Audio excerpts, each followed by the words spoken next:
Welcome on Tutor Cool Education. So this is our fourth lecture on our series of vectors. So in this we will discuss about magnitude of resultant vector and some special situations related to that. Okay.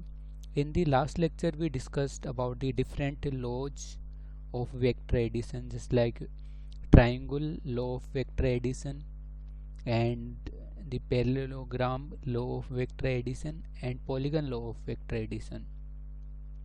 But in applying by those law, we cannot find the magnitude of a vector quantity. So here we will discuss this. Okay, so let us start with first taking our heading magnitude of resultant vector. Magnitude of resultant vector.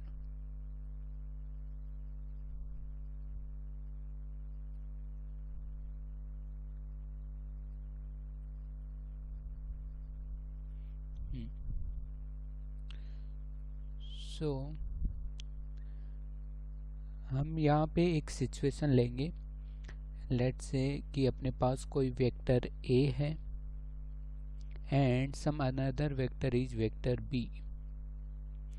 The angle between them is theta, and the resultant vector is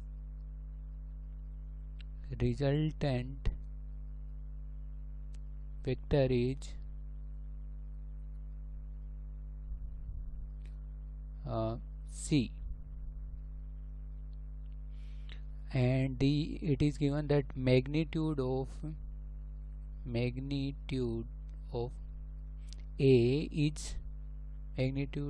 vector is A, magnitude of B vector is B. This is given to us. So now by applying the vector law, triangle law of vector addition, we will find the magnitude. So by applying the triangle law of vector addition, we will try to calculate it. So let us draw first of all. So ये अपना हो गया A vector, और B vector क्या है, A vector से theta angle पे है. तो ये अपना हो गया B vector and the angle between them is theta. So ये है अपना थीटा और ये है A vector and this is our B vector. और रिजल्टेंट वेक्टर क्या होता है, इन दोनों का रिजल्टेंट वेक्टर होगा वो A वेक्टर की टेल से B वेक्टर की हेड तक होगा. ये अपने को पता है. ओके, ठीक है. अब अपने को इसका मैग्नीट्यूड पता करना है ना. अपने को मैग्नीट्यूड पता करना है. मैंने ये लिखा था वहाँ पे जब हमने डिस्कस किया था triangle law of vector addition, तो लिखा था मैंने C vector is equals to A vector plus B vector. पर इसका मतलब ये नहीं है कि C का मैग्नीट्यूड A के मैग्नीट्यूड प्लस B के मैग्नीट्यूड के बराबर है. ये बिल्कुल नहीं है, ये नहीं होगा. ये कोई स्पेशल कंडीशन में भी हो सकता है, पर यहाँ पे जनरल कंडीशन में नहीं होगा. सो ये तो हम डिनोट करते हैं ऐसे, है ना, उसके लिए यूज करते हैं. तो ट्राई करते हैं इसे फाइंड आउट करने का कि मैग्नीट्यूड क्या होगा C का. तो कैसे करेंगे, लेट अस से मैं यहाँ से इस पॉइंट से जो कि B का हेड है वहाँ से एक परपेंडिकुलर ड्रॉ करता हूँ. A के एक्सटेंशन के ऊपर, A जहाँ पे एक्सटेंड हो रहा है, A को मैं लाइन में एक्सटेंड करता हूँ, तो ये यहाँ पे एक परपेंडिकुलर ड्रॉ करता हूँ मैं. let's say the length of this from head of A to this point of perpendicular is x, and this the magnitude of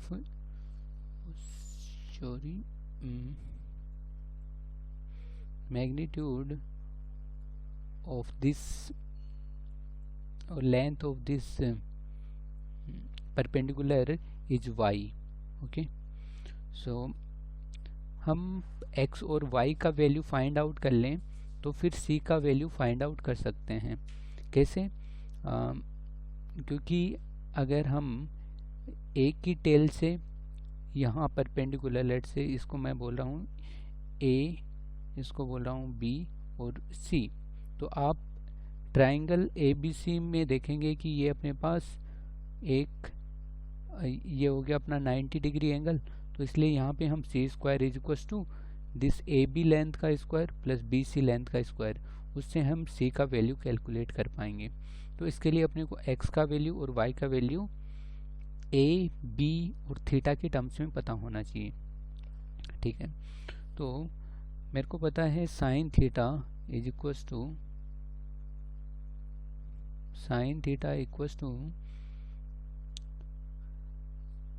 this y upon c, y upon b.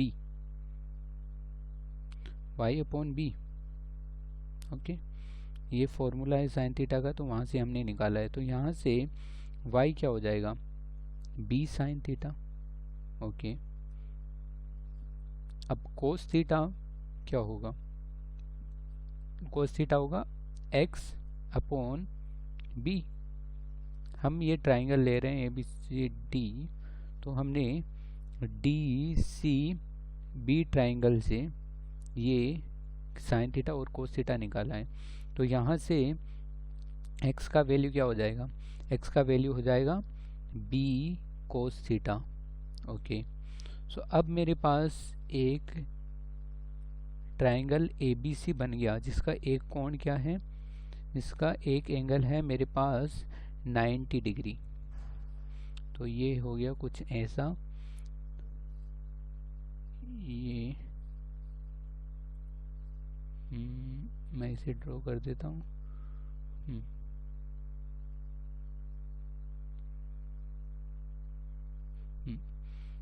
और ये अपना C हो गया.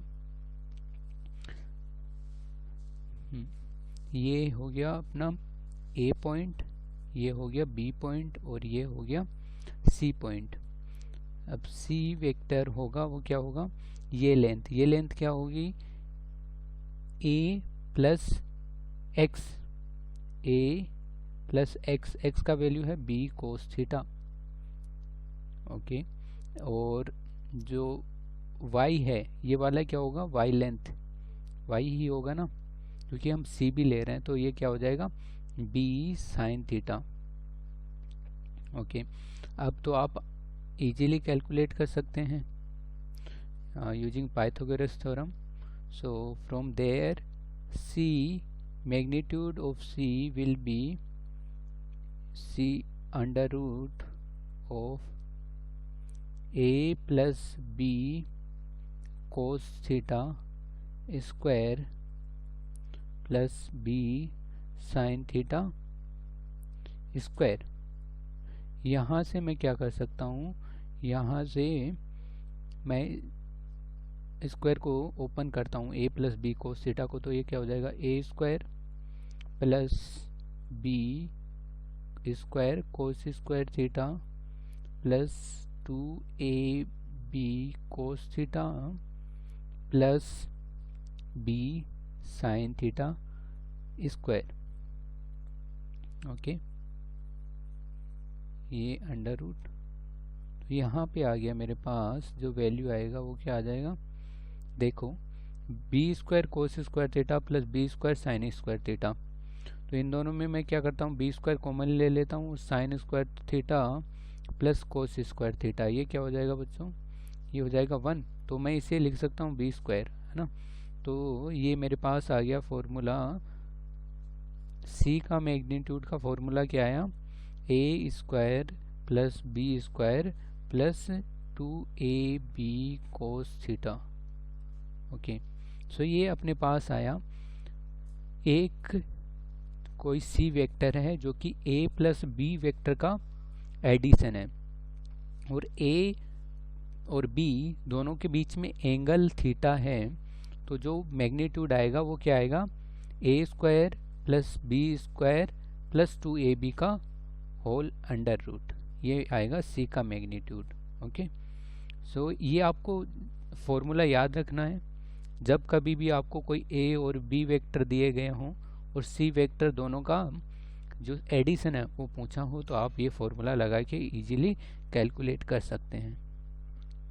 अब कई बार क्वेश्चन में पूछा जाता है कि this c vector that is the resultant of a and b vector, so this is making a angle alpha with the a vector, so calculate this angle alpha। तो कभी कभी ये क्वेश्चन अपने को पूछा जाता है, तो एंगल कैसे कैलकुलेट करेंगे, तो एंगल कैलकुलेट करने के लिए angle of C with A vector with A vector।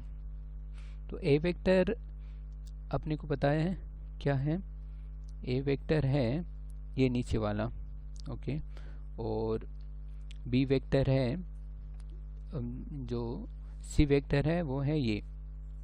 तो अगर मैं ये एंगल कैलकुलेट कर लूँ इसमें, तो वही तो होगा अल्फ़ा।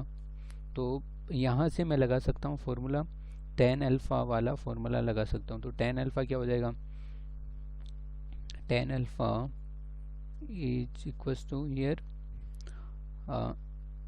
तो ये हाइट क्या हो जाएगा, b sine theta upon base क्या हो जाएगा, a plus B cos theta.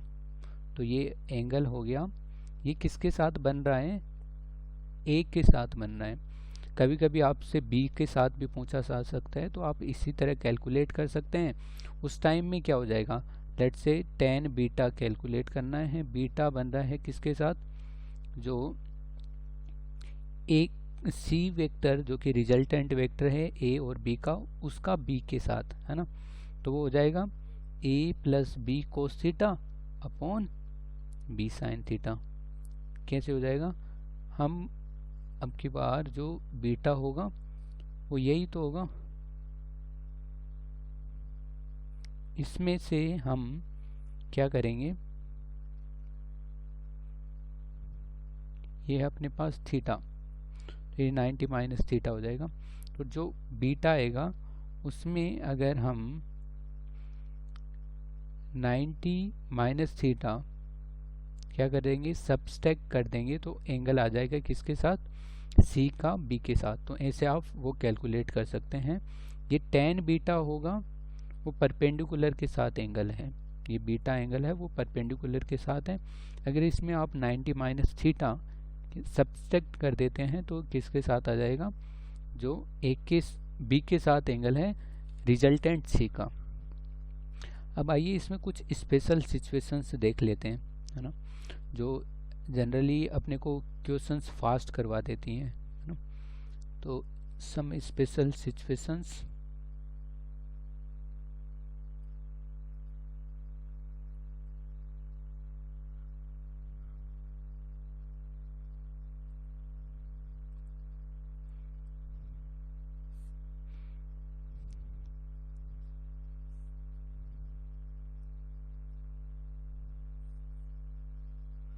Okay, सो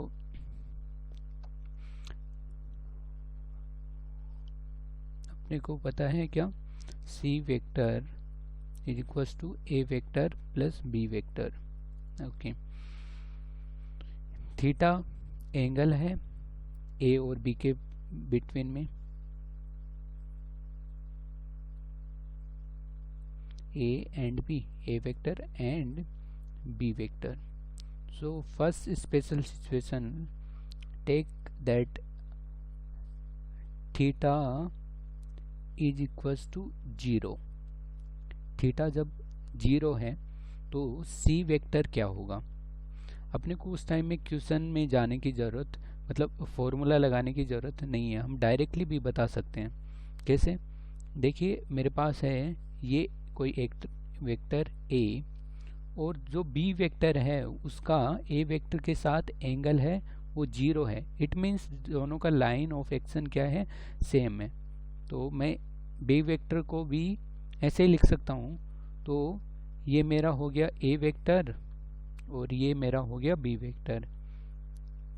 तो रिजल्टेंट क्या हो जाएगा? रिजल्टेंट आप यहाँ से डायग्राम से डायरेक्टली बता सकते हैं, क्या हो जाएगा,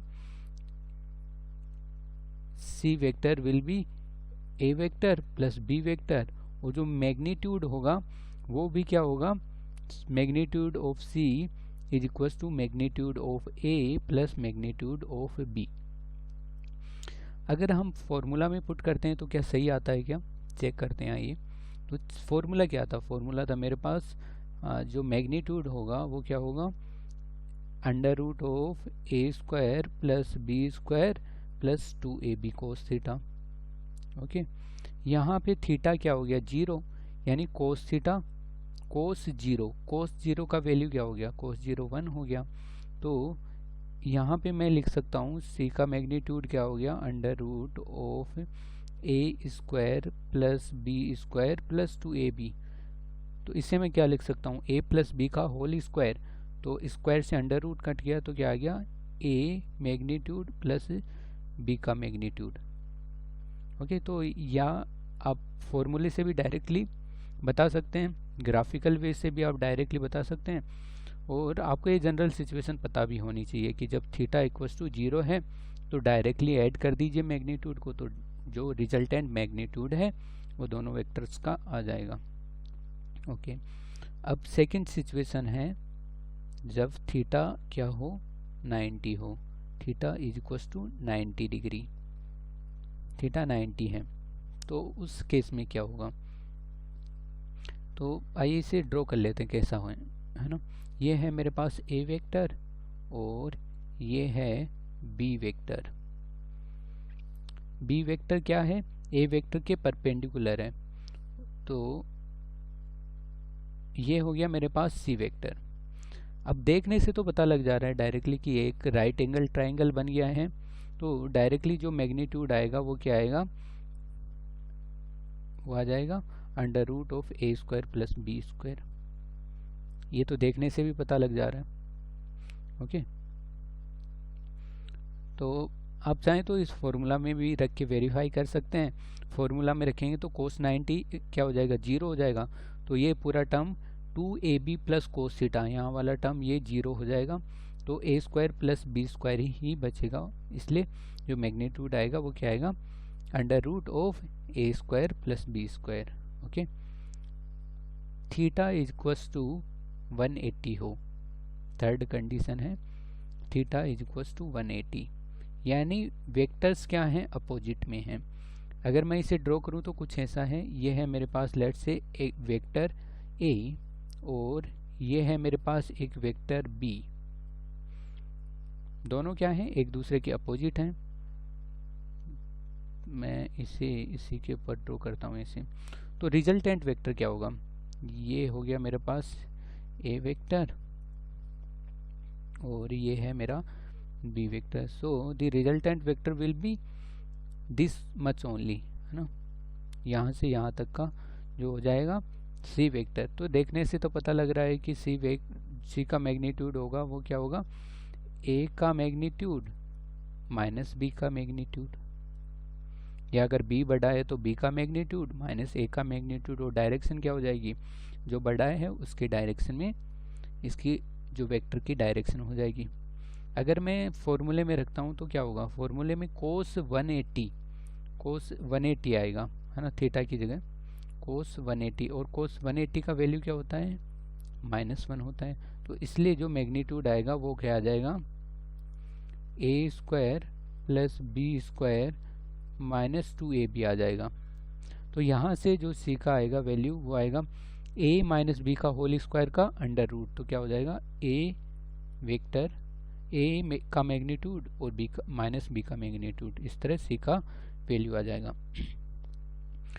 तो इस तरह से थीटा वेरी, ये स्पेशल सिचुएशंस हैं, 3 स्पेशल सिचुएशंस हैं कि थीटा इज इक्वल टू 0 हो तो डायरेक्टली ऐड कर दीजिए मैग्नीट्यूड को, अगर theta is equal to 90 degree है तो राइट एंगल ट्रायंगल बन जाएगा और उससे आप मैग्नीट्यूड कैलकुलेट कर लीजिए, और थीटा इज इक्वल टू 180 है तो डायरेक्टली घटा दीजिए, अपने पास मैग्नीट्यूड डायरेक्टली आ जाएगा।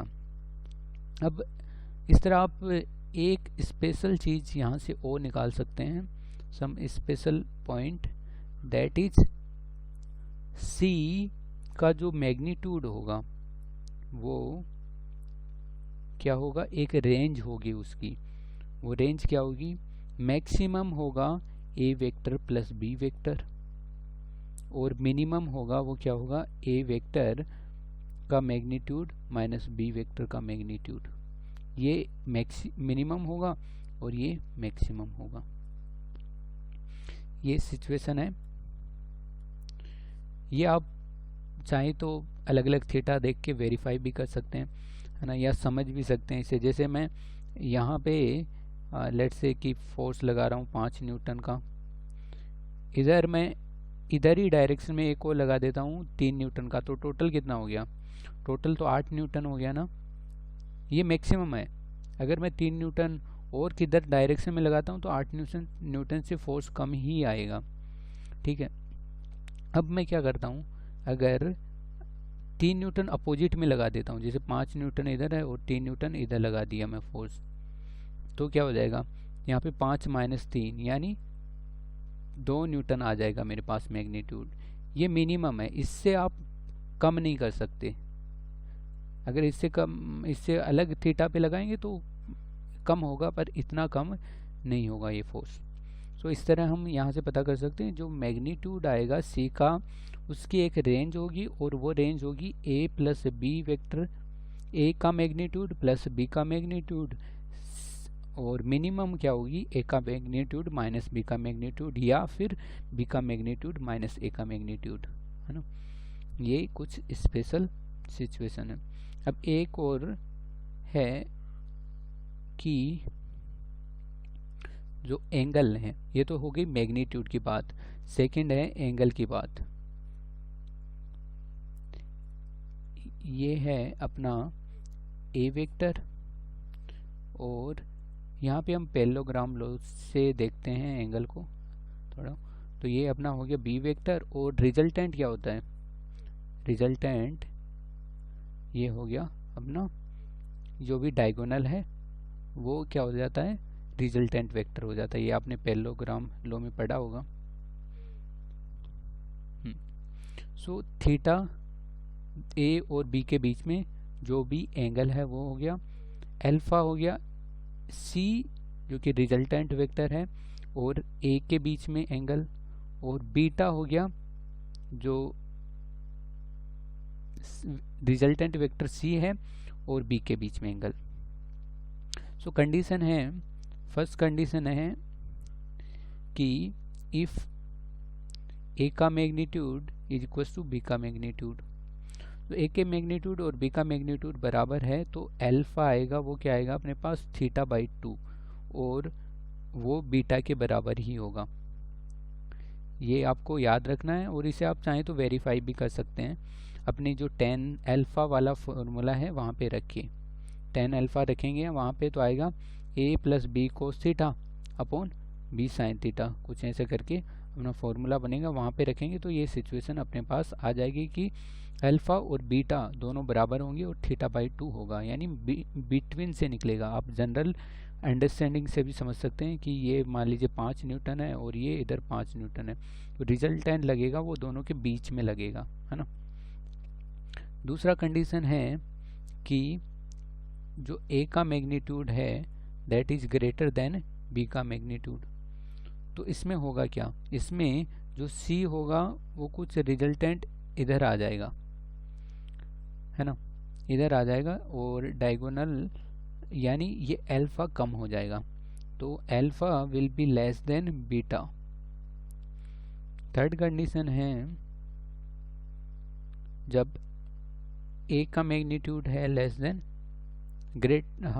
लेस देन बी का मैग्नीट्यूड, तो यहाँ पे क्या होगा, जो रिजल्टेंट वेक्टर है सी वो बी की तरफ टिल्ट हो जाएगा क्योंकि वो बड़ा है, तो जो एंगल है वो क्या हो जाएगा, छोटा हो जाएगा, यानी बीटा, और you can say that alpha will be greater than beta. So ये कुछ स्पेशल सिचुएशंस हैं। सो अब अपना एक क्वेश्चन करते हैं प्रैक्टिस इसके ऊपर, जो भी अपने सीखा उसके ऊपर। सो क्वेश्चन है that some one boy is there, he is moving in 3 meter in east and 4 meter in north. Calculate net displacement.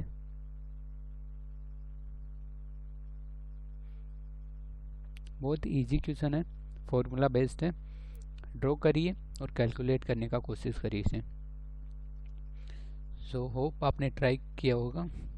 चलो करते हैं करने का, इस क्वेश्चन को सोल्व करने का कोशिश करते हैं। सो ऐसे क्वेश्चंस में क्या करिए, जब भी नॉर्थ ईस्ट वेस्ट वगैरह दिए हुए हों तो अपने पेपर के कॉर्नर में आप एक जो साइन होता है वो बना लीजिए, प्लस का चिन्ह। हमेशा नॉर्थ ऊपर की तरफ रखिए और ईस्ट जो अपना राइट साइड है उधर रखिए।